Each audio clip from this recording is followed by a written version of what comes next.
Hello musicians, today we have a really fun song and it is tab. So there's a couple of songs that I've put in the lessons. The first one to learn to read tab is Frere Jacques, so that's way back in the beginner lesson. I'm not sure which number it is, and so that's how you sort of first learn how to decipher it, the fact that it's written and inverted in terms of the strings and what the numbers mean. Then the next one that I teach is one called Happiness Blues, which is a really great finger exercise, but then ends up being a really nice song. And then this is Wipeout, if I didn't say that already, Wipeout. And so it's also basically a fingering exercise, and instead of in the Happiness Blues you were down in the first fret, remembering that these are numbered going up, and you did a lot of the work just in this area. Now you're shifting up to the third fret and a little bit more familiarity with your instrument. The fifth fret is usually marked. If not, you can put a little sticker there. And if you don't know the song Wipeout, I would suggest you go listen to it. Now there's an amazing drum solo in the beginning, and it's kind of a summery feel, but really it's just, I use it to teach people to really dig in terms of their finger individuality, making that ring finger do work, and it's a good fun song. Now there's a few things in terms of the timing, and in the tab, which you'll see in the description box link, it's a well-used tab, and I did alter it slightly in terms of when you go up the neck a little bit, just to simplify the rhythm a wee bit. There's a pickup note at the beginning, and I'll talk about that a little bit more, but down in the bottom where it says section 2, what you see there is a 12-bar pattern. So but it's a bit unusual in that it's written in tab form.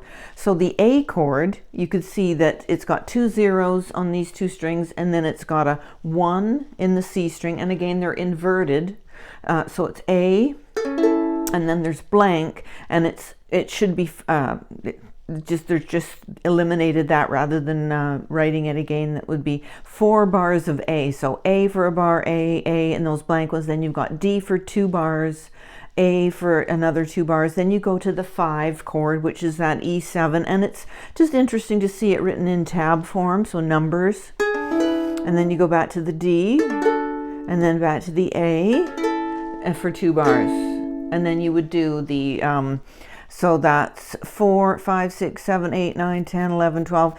When you're doing the A, you could do the A, but it's interesting when you do a 12-bar pattern to increase the musical tension on that 12th bar, and you'll do what's called a turnaround using the 5 chord.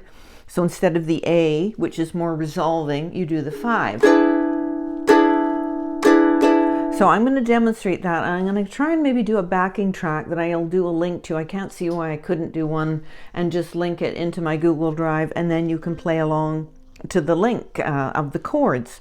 So in terms of the song, the pickup note at the top in the tab is, you'll see that it's got 0, 3, 4, and those are all sitting on the E string.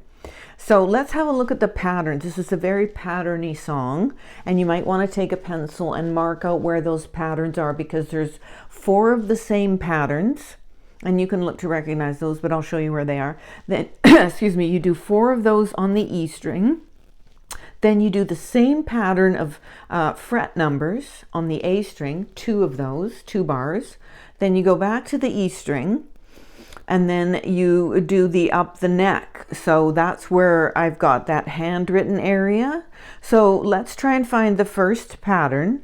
I've got a 0, and then I've got 3rd, 4th, and 5th fret. So let's hear how that sounds without any rhythm. Just open E, and then the 3rd fret, picking the note 4, and then you've got 3 5s. Okay, so open string E. Let's just look at that. So you see open, 3, 4, 5, 5, 5. Okay, so let's do that. Open, 3, 4, and then 5, 5, 5, and then it goes back to the 3, open. And that's one complete pattern. Open, 3, 4, 5, 5, 5.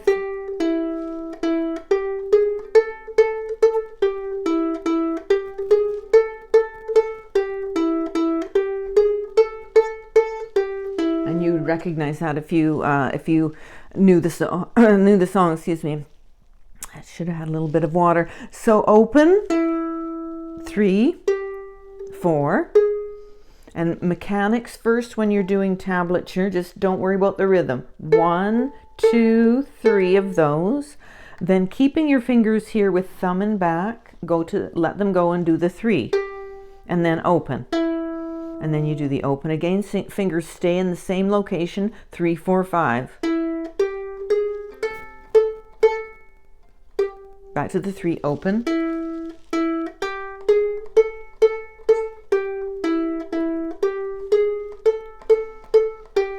And so once you know that pattern, it's easier to not look at the paper. If you just know it's open, then 3rd fret, 4, and then 3, and I'm supporting it here, 5. And if you had a strap on, I didn't bother putting it on. Open, 3, 4, 5, 5, 5. You can say the fret numbers if that helps you. Open, 3, 4, 5, 5, 5, 3. Open, open, 3. And I'm going faster because I'm just demonstrating and for the sake of the video, but you would just go very slow to start. Open, 3, 4, 5, 5, 5, 3, open. Fingers stay the same place. Open. This is 2 of them. Now here's 3, starting of 3. This is the 4th one.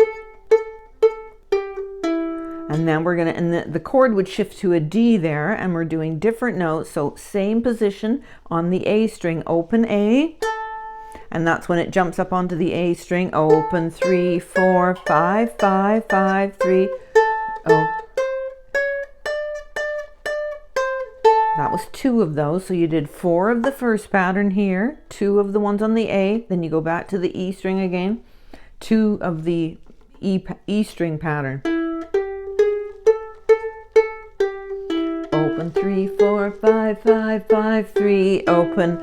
Now on the paper we've reached the part where I have handwritten the up the neck part. So we go open string on the A, 3, and then you're doing a skip to the 5. So I do this. I reach, get a little bit more practice doing that, and then I reach with my ring and I do 1, 2, 3, I do 4, and then I roll my finger over to the 7 on the E string, then roll it back.